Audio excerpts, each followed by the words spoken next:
Senyores, Johnny my friend, welcome back to Ben Spencer Rocky. Nih kita akan bahas mobil yang sering kita lihat di jalan, tetapi kita jarang lihat di Eurohouse, bahkan mungkin nggak pernah, karena memang Eurohouse paling suka dengan mobil diesel ya. Jadi ini adalah Honda CR-V Turbo 1500 Prestige, dimana ini adalah tipe tertingginya Honda CR-V. Jadi ini generasi yang terakhir, dan ini CR-V tahun 2018, ini punya Eurohouse Custom. Bosnya Eurohouse Custom nih, Andre ya. Nah, ini cuma dimodif tipis-tipis aja, jadi yang belakang belum di delete chrome, yang di depan sudah di delete chrome. Jadi mungkin kita akan bahas setengahnya technical dari mobil ini, setengahnya modifikasi tipis-tipis apa yang tidak merubah banyak estetika, tetapi membuat mobil ini lebih nyaman. Nah, kita lihat di bagian depan di delete chrome-nya dulu ya.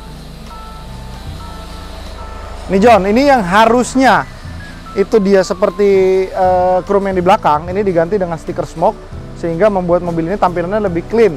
Cuman kurangnya di bagian sini aja nih, di bagian logo Hondanya belum di delete chrome, malah sampingnya doang nih. Si Andre lucu juga ya, mungkin dia pengen bikin H5 kali ya, H doang ya. Nah, di bagian headlamp kita tahu, di bagian Prestige itu headlampnya lebih galak dibandingkan yang versi non Prestige. Ini kita kasih lihat ya, ini contoh yang Prestige, ini yang non Prestige ini di sebelah sini nih. Nah, kalau yang non Prestige itu lampunya sama dengan versi yang varian 2000 non turbo. Jadi kita lihat di bagian sininya dia ada proyektor, sedangkan yang Prestige itu semuanya full LED, memanjang, jadi kayak model HR-V yang model baru. Ini dia modelnya begini nih. Jadi kalau misalkan lagi jalan kelihatannya lebih tua dibandingkan yang versi varian turbo Prestige. Apa sih yang membuat mobil ini spesial sebenarnya? Daya tarik mobil ini sebenarnya adalah orang yang nggak kepengen mobil itu terlalu gimana ya. Ini salah satu SUV yang middle ke atas, tetapi banyak orang juga suka dengan mobil ini. Ada kekurangan yang banyak dikeluhkan dengan semua CR-V user, CR-V Turbo, yaitu adalah road noise. Road noise dia sangat terdengar jelas, apalagi di tol. Jadi saran gua kalau kalian beli mobil ini, kalau bannya sudah habis, kalian ganti aja ban dengan yang aftermarket lebih bagus, seperti Michelin Primasi SUV, atau mungkin Pirelli, atau mungkin Continental. Jadi mungkin road noise-nya akan lebih kurang, dan memasang peredam di mobil ini. Mobil ini sendiri Andre udah pasangin soundproofing, cuman memang bannya akan diganti dia, cuman kayaknya masih sayang ya, masih bagus. Dia lagi nabung buat nikahin adik gua kayaknya ya. Jadi bannya nggak di-update. Ini semuanya udah full soundproof. Tuh, tebel banget.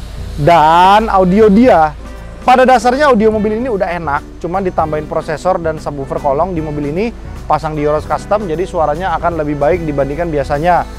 Head unit nggak perlu ganti karena head unit dia udah synchronize banget dengan model di dashboard dia. Dashboard dia itu udah double stitching seperti ini. Ya walaupun double stitchingnya juga kayaknya nggak asli ya kayak Mercy, tapi sudah mendongkrak dia punya penampilan.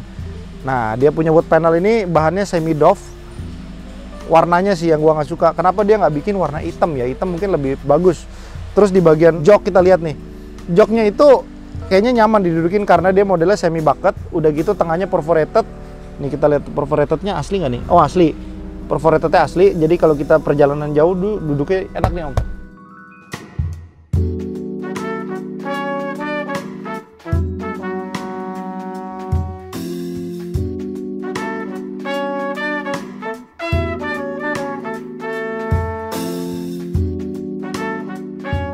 Terus dia kita lihat nih, panoramiknya gede banget.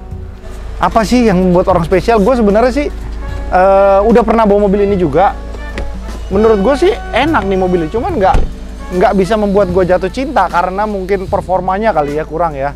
Jadi gue mungkin memang lebih suka diesel, jadi gue nggak terlalu into sama CR-V Prestige ini. Tetapi kalau gue someday udah berumur, gue pengen nyari SUV yang nice, gue akan beli mobil ini. CR-V punya hati sendiri sih di warga Indonesia ya, jadi banyak orang juga suka banget sama CR-V. Tetapi yang gue tahu CR-V yang paling laku dan paling favorit sampai hari ini tuh CR-V model kodok atau CR-V generasi ketiga. Generasi ketiga itu CR-V yang paling lama rentan keluarnya dan juga paling banyak kita temuin di jalan dan harganya paling stabil. Sekarang itu kita tahu 2007 versi yang udah bonyok aja sekitar 80 jutaan bisa kita dapat. Tapi kalau kita mau nyari yang segar itu di 100 sampai 150 jutaan rentangnya. Dan kalau kita mau beli yang pre-facelift generasi ketiga itu di 2010 dan 2011. Cuman memang dia punya kaki-kaki memang paling lemah. CR-V itu paling lemah di kaki-kaki dan juga power window biasanya suka paling cepat rusak. Oke, kita bicara tentang CR-V generasi terakhir ini. Dia sudah dilengkapi dengan power back door.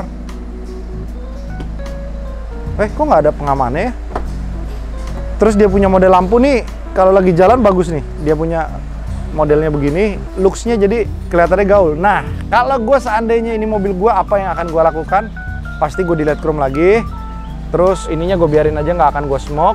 Lalu velgnya gue akan pakai 9,5 rata atau 8,5 rata RPF1 dengan ban yang agak meaty, gue pendekin dikit, atau gayanya mungkin dirubah lagi. Velgnya gue turunin ke 17, disc brake-nya masih muat, dengan ban BF Goodrich ditinggiin sedikit, cakep pasti ya. Dibikin modelnya Alto Style tuh, ganteng pasti John. Jadi karena kebanyakan yang pakai mobil ini nggak terlalu selera modifikasi, jadi agak susah sekali menemukan CR-V yang sudah dimodifikasi, John. Kalaupun dimodifikasi, biasanya modifikasinya hanya untuk kenyamanan mobil ini. Salah satunya kayak Andre punya peredam, udah gitu dia pasangin audio, dia pasangin karpet comfort seperti ini nih. Karpetnya juga lumayan nih. Ini lumayan mahal nih karpet ini. Kenapa sih orang suka banget pakai karpet ini? Selera. Karena menurut gua ini karpet, kalau kalian suka nyetirnya Ciaka, ini enak. Tapi memang agak susahnya adalah ketika kita membersihkan ini nyimpen kotoran di dalam sini lumayan susah untuk dibersihkan. Jadi kita harus semprot di steam baru kotorannya tuh semuanya keluar. Nah, terus kita kalau punya baby, senengnya adalah mobil ini tuh banyak yang pakai tuh tante-tante atau mak-mak yang masih milenial ya, yang punya anak-anak baby yang kayak baru-baru umur setahun 2 tahun. Karena mobil ini baby friendly, dia udah dilengkapi dengan 2 ISOFIX. Jadi kalau kita punya anak kembar, lu cukup beli car seat 2 biji, anak lu bisa duduk di dalam tanpa perlu pengawasan. Jadi kita perlu seat belt aja, tinggal taruh ISOFIX di depan, friendly. Terus baris ketiga dia emang paling enggak banget, John. Jadi ini baris ketiganya cuma cukup ada aja, kita nggak buka karena ada banyak sepatunya Andre di belakang. Didudukinnya kayaknya cukup untuk anak-anak umur 5 tahun, untuk 6 tahun kali ya. Kalau untuk dewasa kayaknya agak sempit, apalagi kalau perjalanan jauh. Wah, kayaknya nggak banget deh. Yuk, cobain mobil yuk.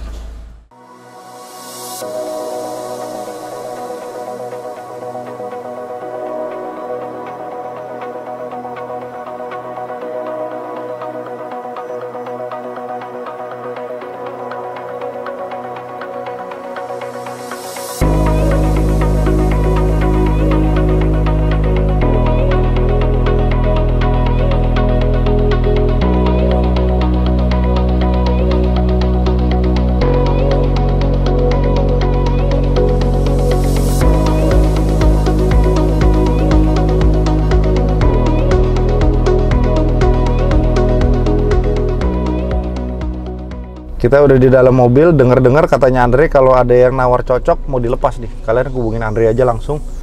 Ini kilometernya baru 22.000, tangan pertama dari baru mobil ini, John. Jadi interiornya semua dijaga baik dengan si Andre. Terus yang gue suka dari ini mobil adalah kompartemen ininya, armrest ini bisa dimajuin. Jadi kalau tangan kita di sini kita masih bisa pegang ini. Sorry, lagunya kita matiin. Oke.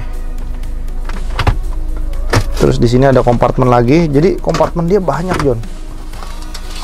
Terus kita bisa power outletnya ada di sebelah sini. Nah, electric parking brake dia juga udah ada di sebelah sini. Kalau di HR-V kan di sini. Jadi kalau menurut gue HR-V itu kurang lega di bagian sininya karena dia membuang banyak space di sebelah sini. Sedangkan di CR-V ini dibikin kompartemen sebelah sini membuat mobil ini lebih terlihat lega. Dan mobil ini paling enak ketika kita melakukan remap, itu tenaganya udah lumayan naik ya. Di Andre juga bisa melakukan remap dan juga ganti filter udaranya dengan aftermarket merek Sprint Filter. Ketika kita udah remap ganti Sprint Filter tuh suara turbonya tuh lebih kerasa begitu kita di high rev. Oke. Sayangnya mobil 500 juta ini belum ada kamera 360 ya kan. Tapi jangan sedih, John. Oke. Ini berasanya tuh gede banget ya nyetir mobil ini ya, karena mungkin bodinya tuh gembung dan juga memang dibandingkan CR-V generasi keempat, mobil ini tuh jauh lebih lebar dibandingkan kakaknya yang sebelumnya generasi keempat. Tapi memang nyetir ini tuh berasanya tuh kayak nyetir Civic Turbo SUV ya, jadinya tenaganya, dalamnya, interiornya hampir semuanya tuh sama.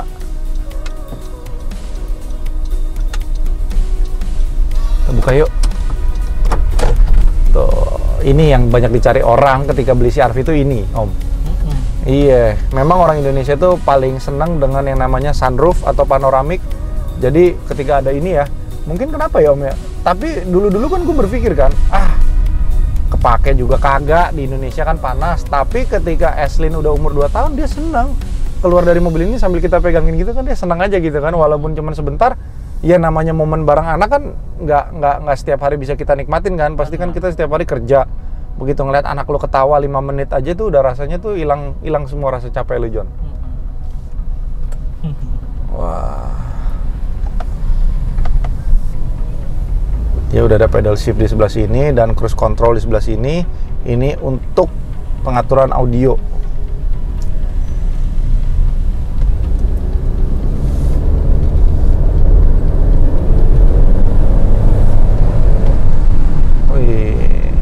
Larinya sih cukup enak sih, Om.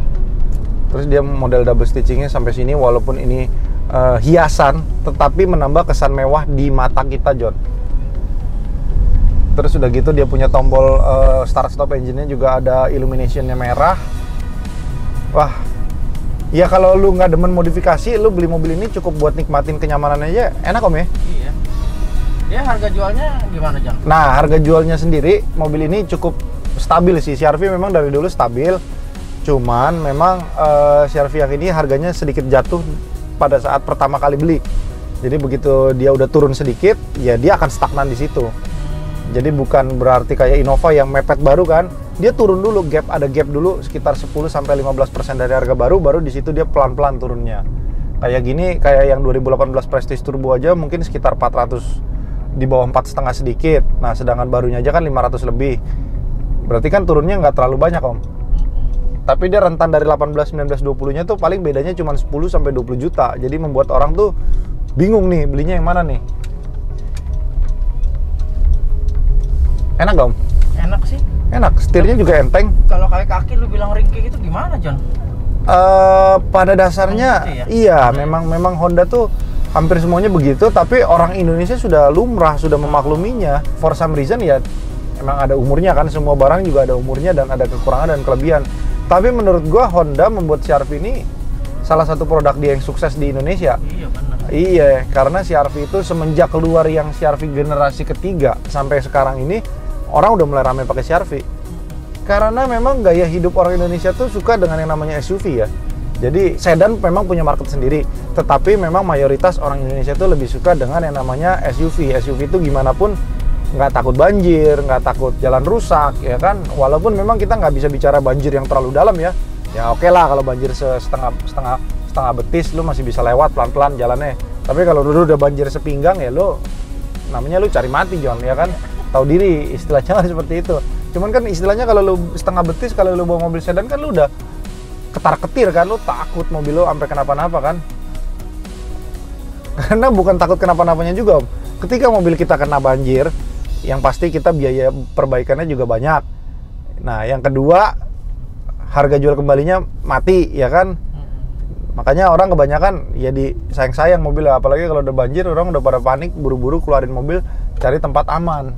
Wah, enak sih, Om, mobilnya. Iya, kedap banget nih udah. Just nice aja gitu loh mobil ini. Ya udah, dengan harga segini lo beli mobil ini worth it gitu loh. Tapi ketika kita punya banyak pilihan, karena gue juga masih demen yang namanya tenaga yang lebih besar daripada ini, makanya gue lebih memilih untuk pakai Fortuner buat mobil daily gitu. Tapi kalau dibilang tenaganya kurang juga enggak sih, cuman memang lebih banyak barang-barang yang bisa dimodifikasi di Fortuner. Bukan begitu, Johnny my friend.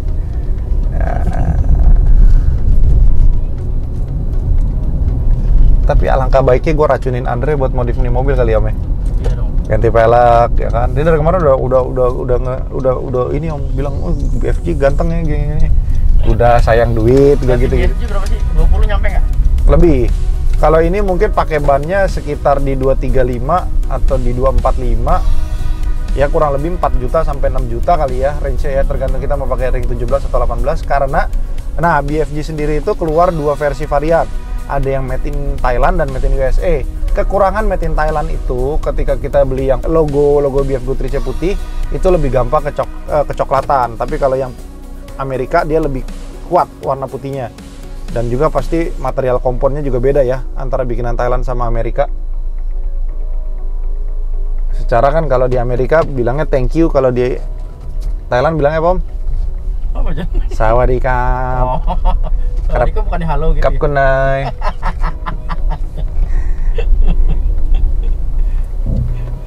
Nih nih, kita cuman buka tirainya aja udah enak tuh, ya kan rasanya tuh kayaknya gini. Salah satu keunggulan dari kita punya mobil panoramik tuh ketika kita buka tirainya tok, kita nggak buka kaca ya. Rasanya tuh mobil kayaknya lega gitu loh, kayaknya tinggi ya kan. Kita di mobil nggak berasanya ngap. Jadi ya so far gue suka sih. Jadi ketika gue punya pilihan untuk mencari SUV selain Fortuner atau Pajero, mungkin CR-V akan menjadi salah satu pilihan gue dibandingkan kompetitornya yang berhuruf N awalnya ya. Oke, terima kasih semua teman-teman yang sudah menonton vlog gue. Jadi kalau bosen mohon maaf karena gue memang knowledge gue tentang Honda CR-V ini agak sedikit ya. Jadi gue hanya menerka-nerka aja. Terima kasih yang sudah menonton dan jangan lupa di subscribe karena subscribe itu gratis. Bye bye.